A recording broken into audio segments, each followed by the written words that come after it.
This is Chicago. Doors open on the left at Chicago. Welcome to Chicago. Welcome to Chicago. Welcome to Chicago.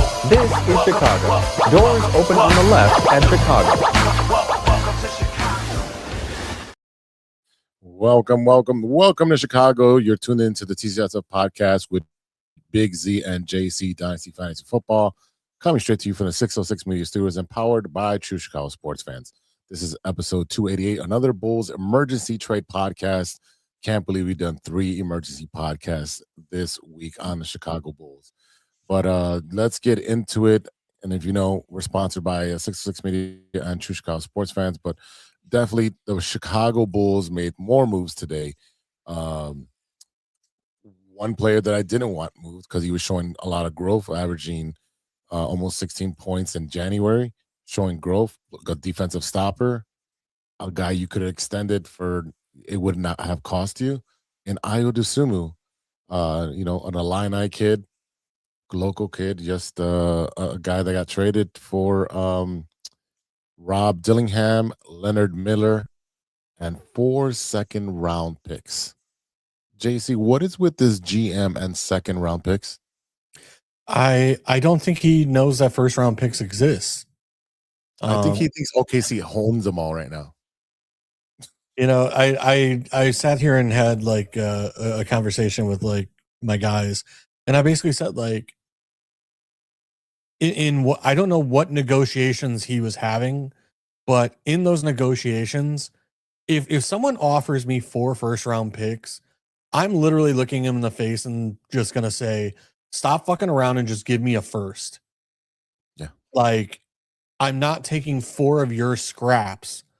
Give me a first and then we'll talk. Otherwise, and again, you can have it protected. You can have it whatever. I don't care if it's 3 years down the road from now.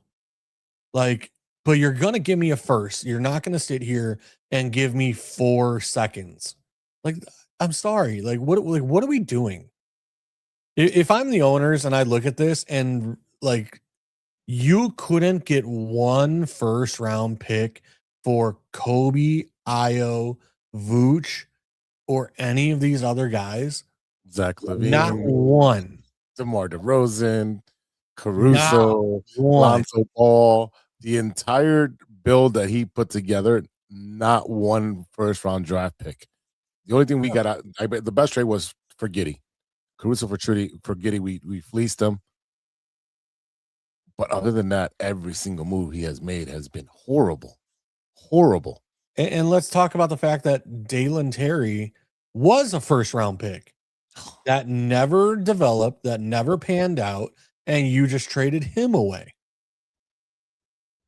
So, not only are you getting back scraps that other teams are basically offering you for nothing, because like if you had told me like, hey, we are getting all these second round picks put together to legit offer Pat Will and the picks to someone else, I'd be like, okay, at least there's a plan for like all these second round picks. We now have, I believe it's 13 second round picks. 14 total second round picks through 2032. With only 5 of them being their own. So they just 9 new ones. Right. Because I knew we had 9, but I read that there were 13 total. You're on 5-1. No big deal. But nonetheless, if you told me I have 13 second round picks, you're telling me there's not a team out there that you could have been like, hey, we will give you 6 of these second round picks to take Pat Will off of our team so that we can get our $20 million in cap space back. Yep. Because that's what I would be doing. I would call every single team and be like, hey, do you have the cap space? Can you take Pat Will? We would literally pay you in capital, in picks, to take this guy off of our team for the next 2 or 3 years until his contract ends and he is booted out of the league because the contract. Because, I mean, let's face it, like he's not going to make a team once this is all said and done. And if he does, it's going to be league minimum. So the bottom line is, I don't know what the Bulls are doing. There's no rhyme or reason. I thought we would have traded, Sexton or, some of these other guys today, and we still have, is it 9 guards? Let's see. What do I have here? Is that what? My mouse is all over the place right now. Looks like. Yeah, I know. I've been jumping around. Yeah. No. I'm looking. No, I had a picture here. All right, we've got Rob Dillingham. That's 1. Josh Giddey is 2. Jaden Ivey is 3. Trey Jones is 4. Yuki is 5. Where are we at? Colin Sexton is 6. Anthony Simons, not Simmons, is what was that? 6? 1, 2, 3, 4, 5, 6, 7. And what's the kid they just brought up? McClurg. I think he's a guard, isn't he? The guy McClurg, I think so. Yeah, they have the dunk contest. Yeah, I think they brought him up forward. I honestly I don't know. It to me the bottom line is that we have way too many guards, which I understand. Like some of them are going to be restricted free agents, or I think Ivy is a restricted free agent. We said yesterday. Right. Simons is an unrestricted free agent, I believe. So again, let that guy walk anyways. Right, he's gonna walk anyways. So, like, why we couldn't have found a team to get rid of Simons to, I don't know. Like, I understand maybe he's not the best, but we just saw he had a game where he put up, I think it was 27 points, was it? Or 27 points, something like that. And again, I understand he's a role player, that he started that game because the starting point guard was out. But I mean, that's a flash that he can do it, that he can put points up. The bottom line is the Bulls are in a disaster situation. There's, as far as I am concerned, like AK needs to be fired, just start over. Like, let's just start there, because even right now we are 13th in the division or in the conference. And I think it's too late to tank. Well, they got 30 or 31 games left. It's not going to be a pretty road. And then if you're trying to tank, then you might have to come up with some ghost injuries from Buzelis and for Giddey to make sure that they guarantee that they lose, right? You have the new Bulls, Rob Dillingham. I watched a little bit of clips on him. He is very Ayo-like in the fact that he looks to go to the basket. Where he's better is that he can create off the dribble. He's a pretty good passer. He's comfortable, shooting from all over the place. He's good for the offense that Billy wants to run, which is that run and gun. And then defensively, he's a weakness. So perfect for Billy's offense because they don't play defense. So that's exactly what the kind of player they got. Again, he's very young. He wasn't getting playing time. Yeah, I was gonna say the one promising thing is that he's 21 years old. Right. So like there's still room for development. When you sit there and look at like Kobe and Ayo and whatever, they were like 25, 27. So it's one of those where it's like, okay, like they should be peaking within the next like year or two. And to me, it's go ahead. The talent level. Yeah, I mean, because like you want to peak like in that late 20s to early 30s, right? So It's one of those where it's like Kobe and Ayo should be peaking right now. And it's one of those, like, we constantly talk about the inconsistency in their game. Like they'll have, like Kobe will have a game where he scores 30, then 2 nights later he'll score, 10. And it's that up and down roller coaster that, look, he'll probably be great on the team he goes to. But for the Bulls and the system that we're running and everything else, it just wasn't working. No, it wasn't working. It wasn't working, and the Bulls haven't developed any players. Everybody that's been drafted has not really been developed. I know Kobe put in the work to get where he's at, just because he was trying to challenge Zach LaVine for his spot. And when he got his spot when Zach was out, that's when you see him flourish. But he still has inconsistent games, like you said. The thing with Kobe, I think that's the max. I think he's not going to get any better than what he is. He's going to be an inconsistent NBA player. He does have the balls to take the last shot, but he is a black hole when he gets the ball. He's not looking to distribute. He's looking to shoot. Okay, that's great on a good team that has spacing and has a good coach that knows how to scheme him open. As for Ayo, I felt like he never got the opportunity to shine. He was always behind someone, right? He was behind Caruso on the bench and behind this guy and behind that guy. And even when guys went down, they kept him on the bench to run the second team. Then he gets hurt. And then he comes back and, they bring in Buzelis and Gideon and all these guys. And, okay, back to the bench you go. He finally got a month and a half to be able to show the league what he can do. He's always been seen as a defensive stopper, a guy who can play defense down the stretch, especially in the fourth quarter, a guy that you can rely on. And offensively, he was non-existent until he started working on his three-point game. Now, as you've seen in the last month and a half, he's driving to the hole. He's not scared. He's showing you that he's maturing. I think within a year, Ayo can, bust out. Ayo can bust out. And he's going to be playing somewhere else. He's not going to be playing. And hey, look, we talked about yesterday that, because I brought up yesterday that there was a lot of heat on Twitter that a lot of teams, I guess, were reaching out and asking about Ayo.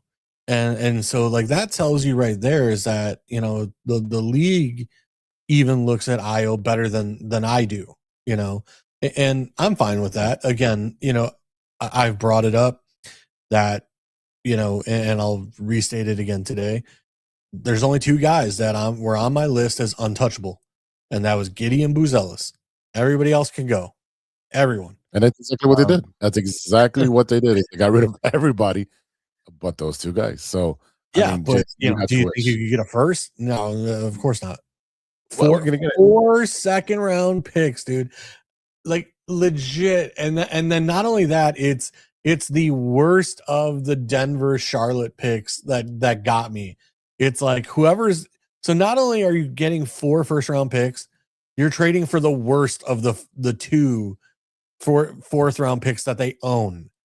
And it's just like this is the competency level that we are dealing with.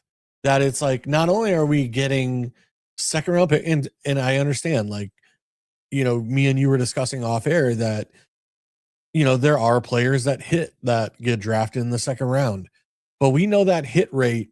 Yeah. The further you get back in the draft, that the hit rate gets worse and worse. You go from a 40% hit rate to a 20 to a 15 to a 10 to an 8, and not everybody in the second round. How many Bulls players have we drafted in the second round that, have never become a player? How many first round players have we drafted that never became a player? So like, what I mean? It's one of those, like, again, I really feel like the GM needs to be fired. The president of basketball operations needs to be fired.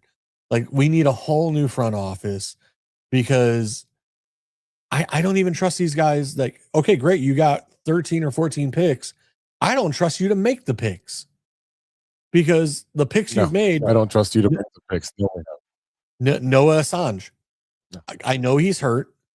Hasn't done anything. I understand he came from, I believe it was France or, overseas.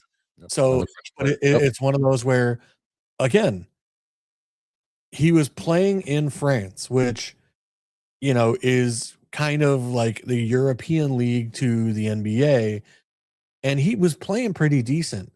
You're telling me he came here and can't even pick up more than 5 minutes a night? Again, I don't know what we're doing. Like, where is the talent evaluation? Where is There is the question. There is the question. The talent evaluation, it starts at the top, right? Do you have top tier scouts? And are these scouts able to voice their opinion? And is that being heard by the assistant GM and the GM? Is that being relayed all the way up to the top of the ownership, whether it's Michael or Jerry, whoever's pulling the strings from up there, right? We don't know. Here's the issue. You couldn't get one first round pick for any of these players that we've had for the last 8 years. No, and honestly, like I would love an article to come out about, how other teams' front offices view the Bulls. Oh, we're second to last worst team viewed by the NBA. The first would be Sacramento. They make the dumbest trades as well, and we're right behind them. Yeah. But like I mean, like I need hey, this is off the books. You can't use my name, but you can quote me. Actually, Like, yeah, I think that was asked. I think it might have been on yesterday's show on 670 The Score, where they asked Nick Friedel, who used to cover the Bulls, and he was asked about like in your opinion, what are the two worst franchises? He's like, well, just everyone's just talking about how Sacramento is just making dumb moves. They gave away perennial all-stars to get essentially the Chicago Bulls on their team. And then you got the Chicago Bulls doing dumb moves, can't get a first round pick, just getting second round picks like they're pests, they're popping out of the pest dispenser. Like, what are you doing? So the league does not believe that he's a good GM. And when you think, right, exactly. And that's the problem, is that when you have a guy who the league looks at as a joke, they're gonna fleece him. And that's pretty much what happened. Because I mean, like it's like the draft day movie for the NFL, where it's like, nah, you know what? I'm gonna give you 3 seconds. Yeah, and you're gonna take it and you're gonna be happy. Like, I mean, it's the arrogance of these other teams of basically like, hey, watch this. I'm gonna be able to take one over the wool, like pull the wool over this guy's eyes, and he's gonna think he got a great deal because they're incompetent. But yeah, to get back to it, I mean, the one thing I will say, the Rob Dillingham, he's 21. All right, great. You know what? At least he's a young player. All right, that we got back. Leonard Miller, right? 22 years old. Great. Young player. He doesn't have an offensive game. He's not a shooter yet. I understand that. I understand. But he's young and raw. Young and raw. And that's a lot of the players that they picked up. Young and raw. All right. Nick Richards, center, 28. But we needed a center. Now that, like, when we got rid of Vooch to finish out the season, we needed a center. It's one of those, I understand he's like not the greatest center, but it's one of those where, we had a need at the position, because who you're going to start for the rest of the season at center, who we had on the team wasn't going to, fill the bill. So Jalen Smith needs somebody to spell him. Yeah. And Nick Richards is 6'11". He's a little bit older. He's a veteran. He's 28. He's 28. But I mean, like 28, like that's not terrible age wise. No. Again, I can't really, I don't know too many of these guys, and their game. So I can't really speak on their game, but I can speak on the age.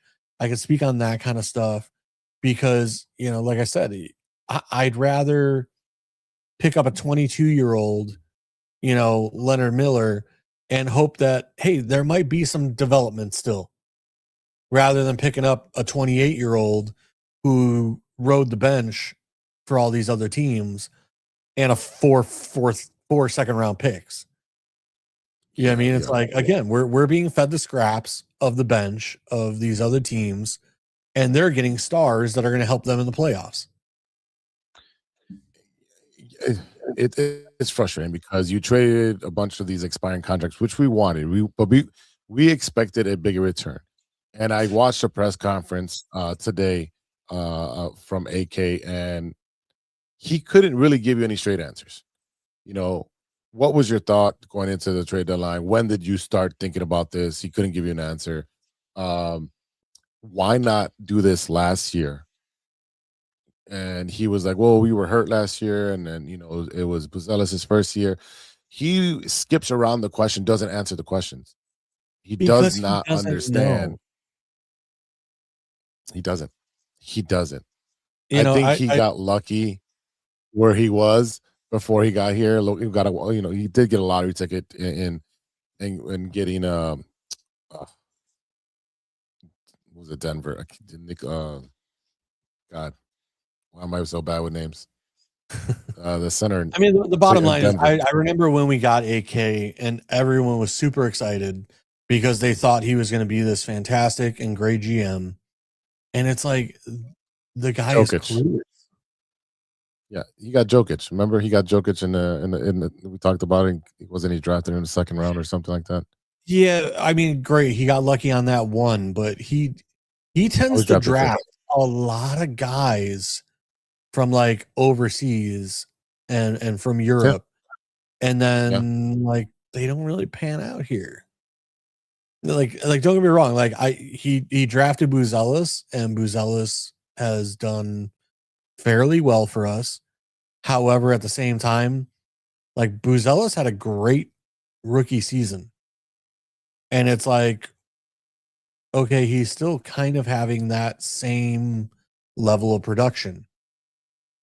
So it's like, no, I need to see more. I need to see improvement. I need to see better. And it's like, okay, if we're just sitting here at ground level and everything is equal, like, again, that's coaching. That's talent evaluation. That's everything else. Like there's no growth within this organization. I mean, how many players have gone on to other teams and flourished? You know, we talked about Bobby Porter. We talked about who is the white kid? Oh, Larry Marketing. Yeah, Marketing. Yeah, here we go. We got a question from Matt. Are the Bulls better after all these trades? No. Or is the future better because of these trades?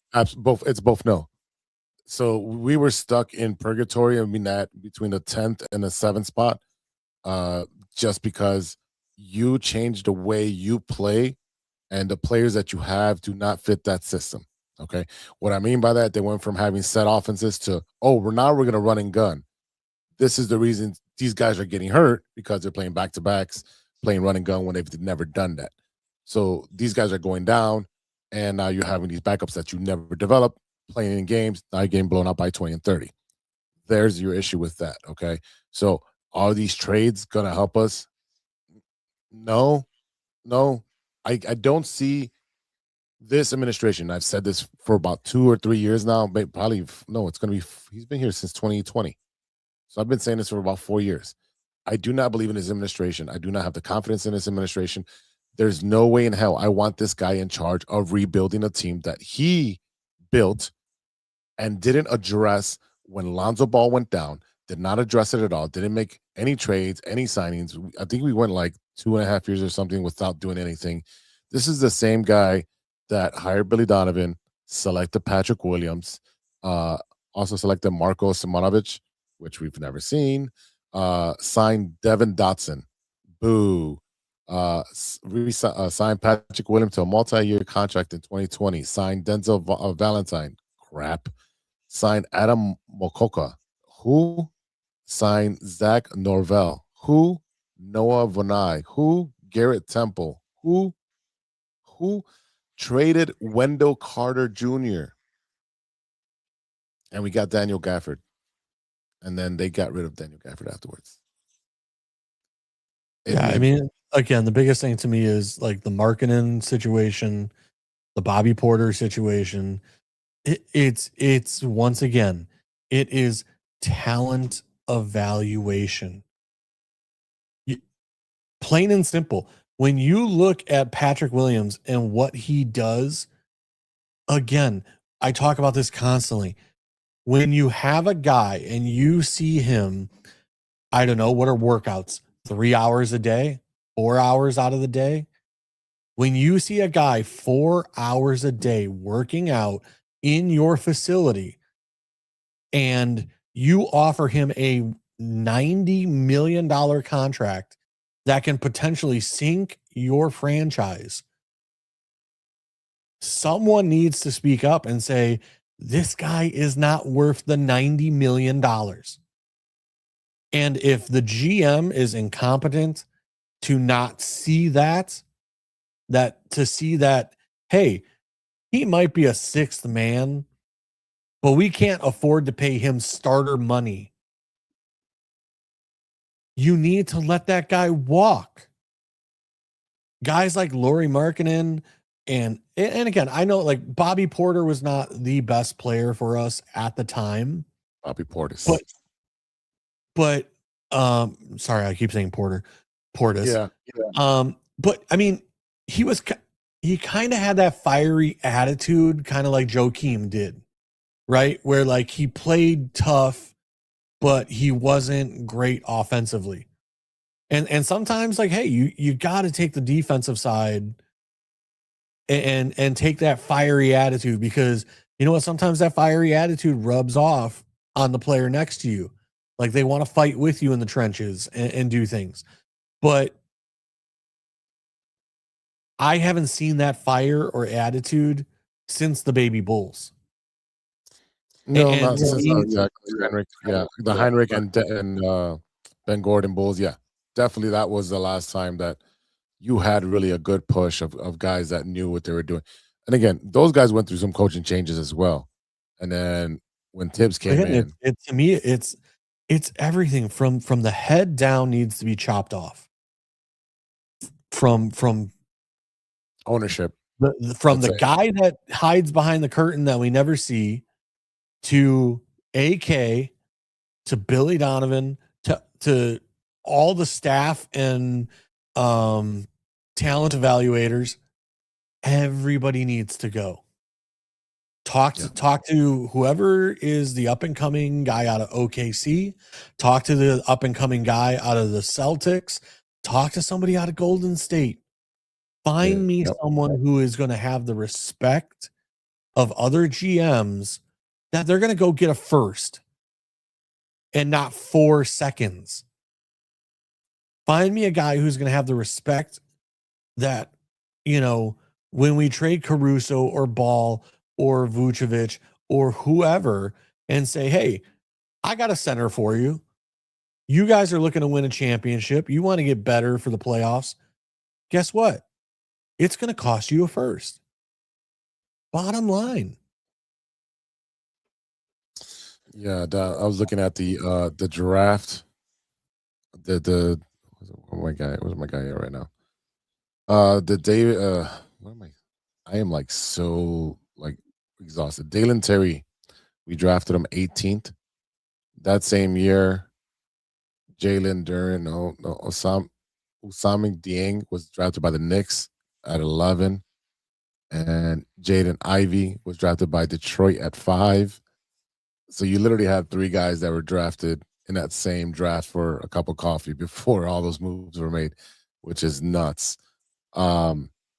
Yeah, there's I continue to scroll on what AK has done, and there's nothing but bust and old players that didn't make a difference for us, and the ones that did, you could have turned around and got more from. Remember Andre Drummond? You could have flipped them for a whole bunch of stuff. That's already been documented. There's just a bunch of bullshit. No, because they try to. They live in this, oh my god! They live in this fantasy world where they think that the A seed is somehow going to beat the top 7. No, not and again, you know, like I understand March Madness. There's always a team in like the 30s that upsets a team in the 7. You know, like there's always upsets, right? Right. But that's one game, right? Now, when you're talking about the best of 5, a best of 7 in the playoffs for the NBA, it ain't happening. The cream rises at that point. And even, like I said, even if you were to get 2 games on someone like that, they're still going to win in game 6 or 7. So There's no way those veteran teams with more talent are going to allow it with better coaching, just better organizations are going to let that happen. And maybe 1 or 2 games let it slip. Just let's make it a gentleman sweep. Or hey, we need the boys at the end of the bench need an extra check. Let this one go. It's simple. It's simple. So JC, let's I know you're pressed for time today. Possible directions moving forward. Is it going to be a full rebuild? Is it just going to be like stacking up to trade all these guards during the draft, or kind of what we've been doing? I don't know. We'll figure it out as we go. Yeah, I think I mean as it sits, because the trade deadline is over, basically what I'm looking at is you got a starting lineup of Giddey, Anthony Simmons, the center we just acquired, Ivy fitting in there, and Buzelis. So I mean that's probably going to be your starting 5 in my opinion. I still think we're in a horrible position. I think that we've already waited too long to quote unquote start losing, because there are other teams out there that are still worse than we are from a talent aspect. So, as it sits, we're still like, we're going to probably be in the lottery pick, situation, but I don't, we're going to have to pray for a miracle that, we get a top 5 pick. And the bottom line is, I don't know that it'll help us anyway, because, me and you were talking yesterday, where last year was Cooper Flag and the year before, like, I don't know of any like guy right now who is the quote unquote stud of this coming draft. Or like, where you heard about Cooper Flag when he was in high school, I haven't heard about anybody really that really is like, we need to be prepared for, 2029 because this young kid's going to be coming out. Like I mean, there is some names that you do. If I were to tell you right now, you are going to recognize some of these names. Cameron Boozer, son of Bull. Yeah. He's a leading scorer. When we traded for Boozer, I was livid. Him and his rainbow freaking shot where, he throws it 30 feet in the air for the arc to come down.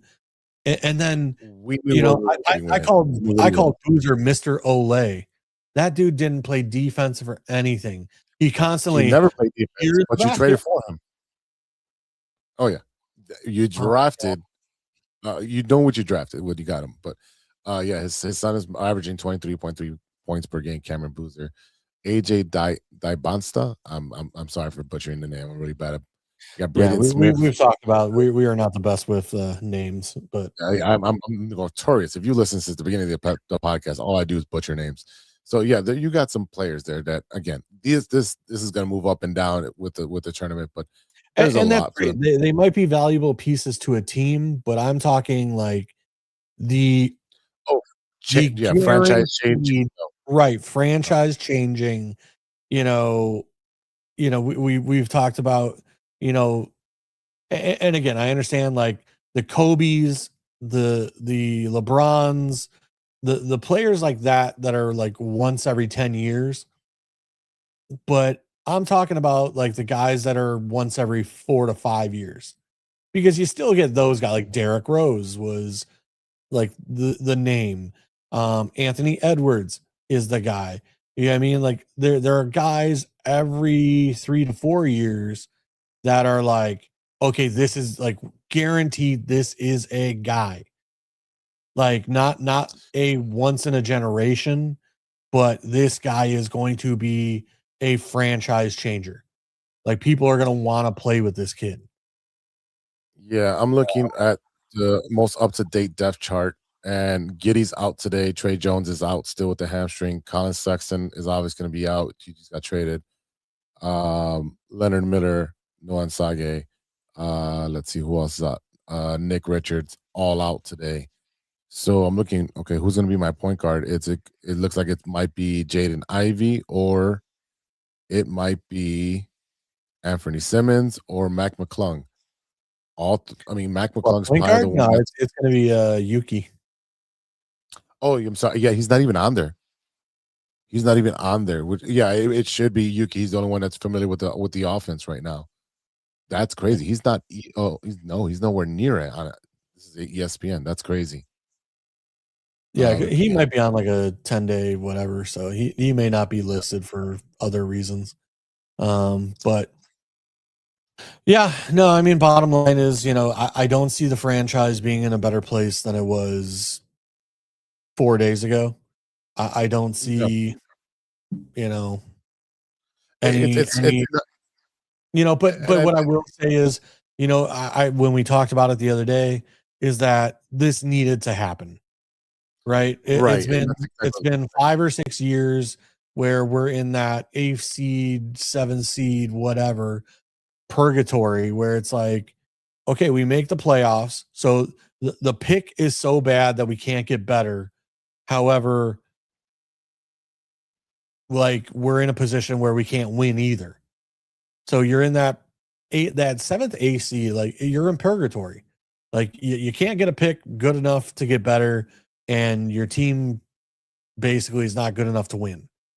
So you got to do one way or the other. Either you have to cut everybody or let their contracts expire so that you can then go sign a bunch of free agents to big contracts, or you have to tank and rebuild from there and hopefully be able to identify some studs, which the Bulls cannot do.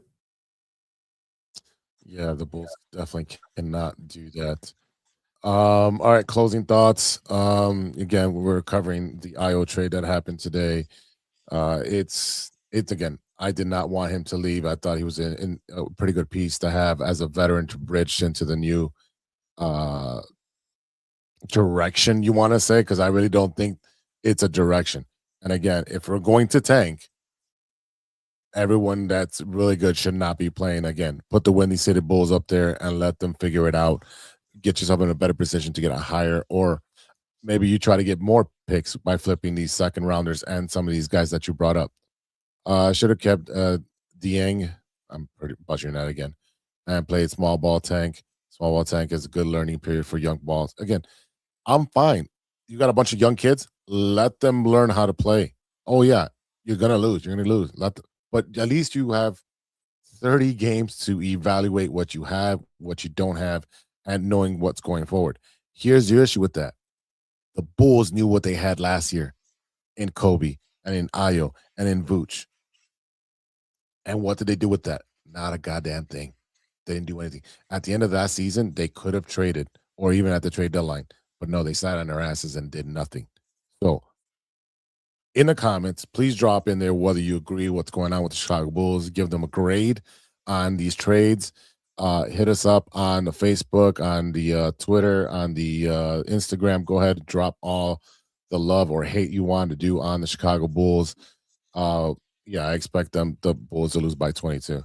Again, if you're in favor of what they did, please bring that up. Bring up your points, because we love to argue, and we're gonna shut that down. But again, this has been an emergency podcast because of Ayo being traded, and 3 days in a row. Have you been podcasting every single day now?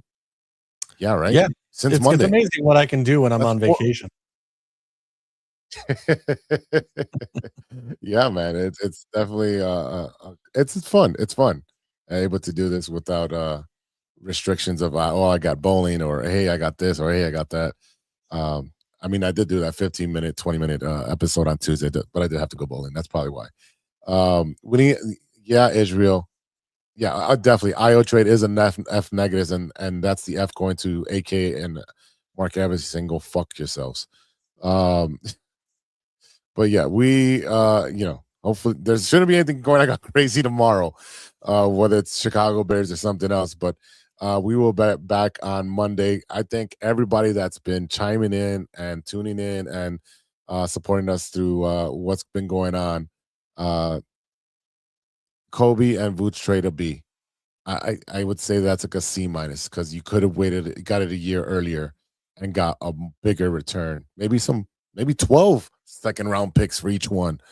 This guy with his second round, but yeah, definitely they could have got first rounders. So, yeah, well, spring training, we'll talk about that on Monday. But JC, thanks for sharing your time. Happy birthday to you. Enjoy your dinner tonight.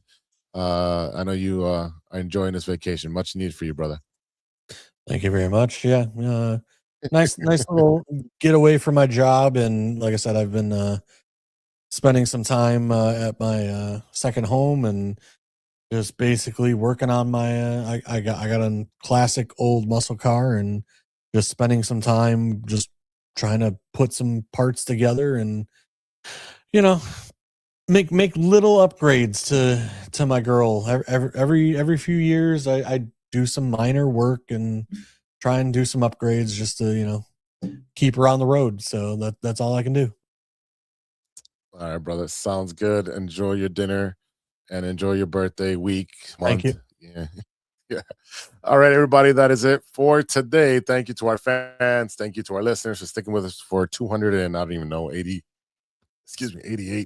episodes. Thank you to our sponsor, 606 Media and True Chicago Sports Fans. Check us out on the Twitter, TCSF Pod. Check us out, True Chicago Sports Fans on IG, Facebook, and I'm Big Z _606 on all of my handles, and JC Dynasty Fantasy Football or FF on the X to Twitter.